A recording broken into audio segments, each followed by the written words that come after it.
So you have decided to teach your children at home, and maybe you're doing that by force because of the coronavirus quarantine.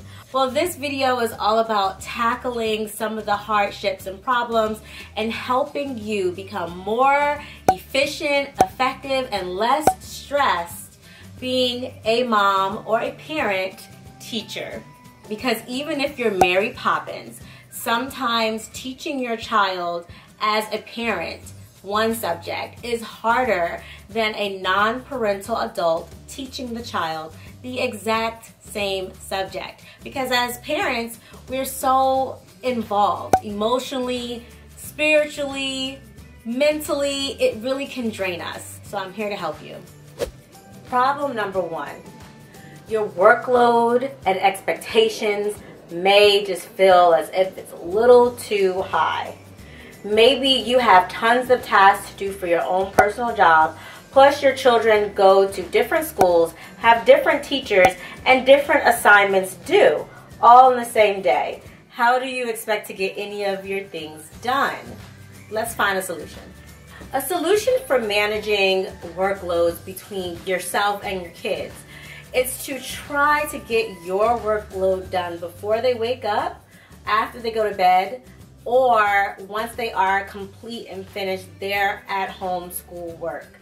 If that's not possible, try to work together with them in the same vicinity so that you can still be there with them if they need you to be, but also you can focus on your work. Try to make sure that that's during a time in which they're doing tasks that are written, that are quiet, and will not interrupt you while you are trying to focus. Another thing to make sure that the workload does not feel too overwhelming if you are working from home and taking in assignments from the kids' teachers is to actually email the teacher. Let them know your situation. Hey, I have 3 kids and they all have different assignments. What is required for my child to do today? You know, what's something that I don't have to prioritize as high on the list so that I don't feel too overwhelmed with all of the tasks at hand. I'm sure they will be helpful in guiding you toward the best solution and being upfront and honest about what needs to get done and what is extra. Problem number 2, having kids of different ages. That is totally my life. I have a 2-year-old, a 4-year-old, a 6-year-old, and I'm pregnant with baby number 4. So since they have all different assignments and needs and wants, this can be a huge problem when trying to have an effective, smooth homeschool experience. So what's the solution? This is what I do. First, distract the youngest one.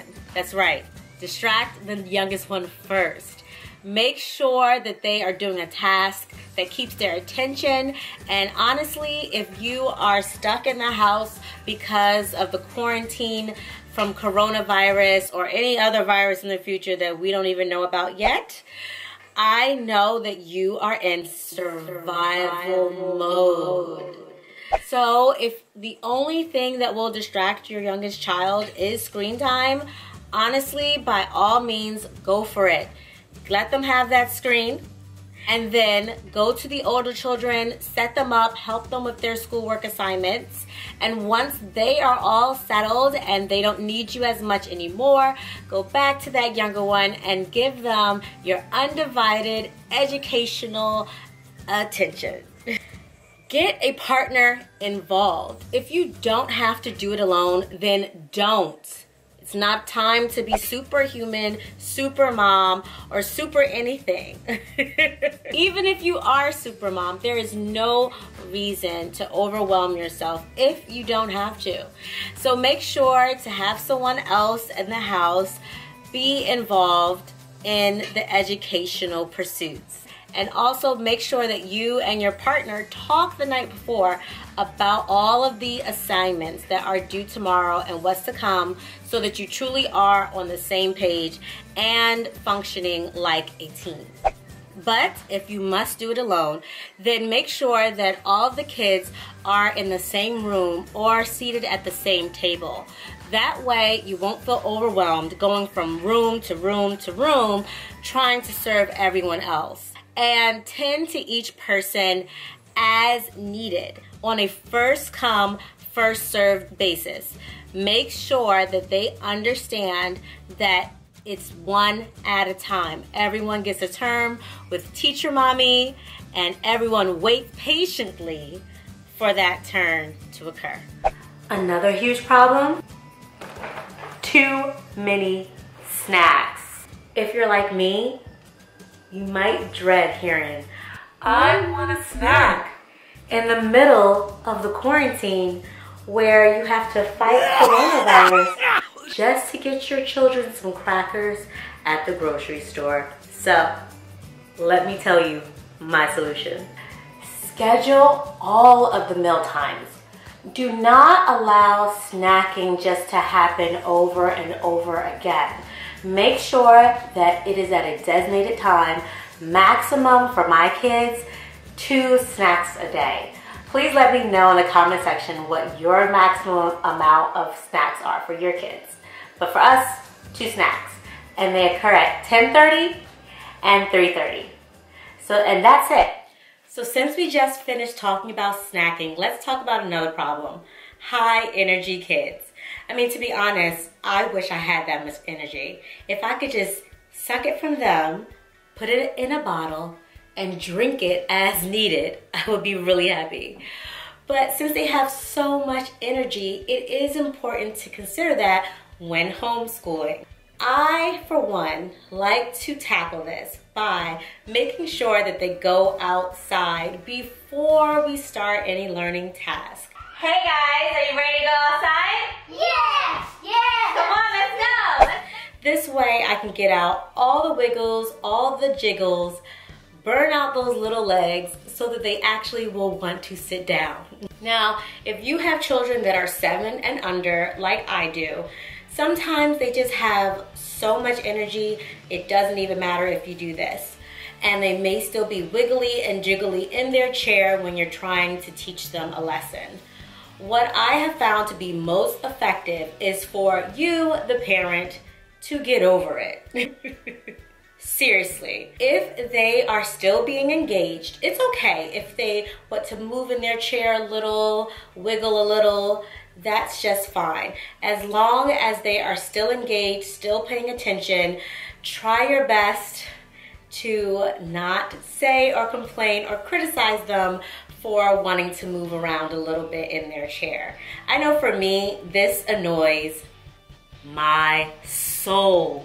In my head, I want to say, please stop moving. Don't move again. You cannot be focused. But in reality, this might actually help them with their memory retention, and at the end of the day, you want the experience of education and learning to be fun. So if you are always criticizing them, you are sucking some of the fun out of it, and it just makes it more of a dreaded task instead of something that we can enjoy together. So I just hold that all in and I let them move in the groove, and you know what? We get the lesson done. Okay, and this last problem is a pretty big one. No alone time. Let's face it, if you are working outside of the home, you do get some breaks where you can use the restroom or you can take a lunch break and no one's looking for you. Or at least no one's knocking on the door and asking to join you or sit on your lap or asking you if you need any assistance in the bathroom. It can be very overwhelming when you go from that environment to being with your children 24/7. And for those who are new to that experience, I truly feel for you. And one of the most important things you can do to navigate this type of problem is to make sure that you retain a schedule with your kids that has a bedtime. Some people look at me crazy because my kids go to bed at 7:30. Let me know what time you guys normally go to bed in your house. But for me, that allows me to have hours at the end of the night that are totally and 100% for me. They are non-kid related. except for when I'm prepping for the next day for the children. But I really get that time to myself. It's very important. So if we're late going to bed, I'm missing out on time for me. So make sure you have that, even though you might be in the house because of the coronavirus or for whatever reason you're at home. You might tend to lean into it like it's a vacation, but the reality is over time it's going to wear on you. And if you don't establish a schedule and a bedtime sooner than later, then you'll kind of have some resistance and pushback from your kids. So if you can just go ahead and get that done up front, it will save you a lot of stress. And honestly, if that's still a big, huge problem for you and it's not enough time, either you can get up earlier in the morning. I also do that, get up earlier than the children. But also you can escape, especially if you have a partner, you have someone else in the house who is an adult or who is able to babysit for a second. Honestly, schedule a time during the day where you just escape to your car. The best way for you to be an effective teacher, an effective parent, is to literally take care of yourself and to be happy and to be content and have great mental health. So make sure that you're always checking in with yourself, checking your own temperature and seeing how you feel. So thank you guys for watching this video. If you like mommy related content and things of that nature, mom life balance, early education, pregnancy, postpartum, I cover all of that on my channel here, One Brittany Kelly, because it's a part of my life. I'm sharing my life with you guys. Everything that I've learned, I just want to pass on to my mom friends. So if you want to be my mom friend, go ahead and hit that subscribe button. Make sure you hit that notification bell so you don't miss when I drop a video, so I can chat with you in the comment section. I love talking to you guys. I love my community, and thank you for all of my other subscribers who have been with me for a while. I truly appreciate you guys. Can't wait to chat and see you in the next video. Bye.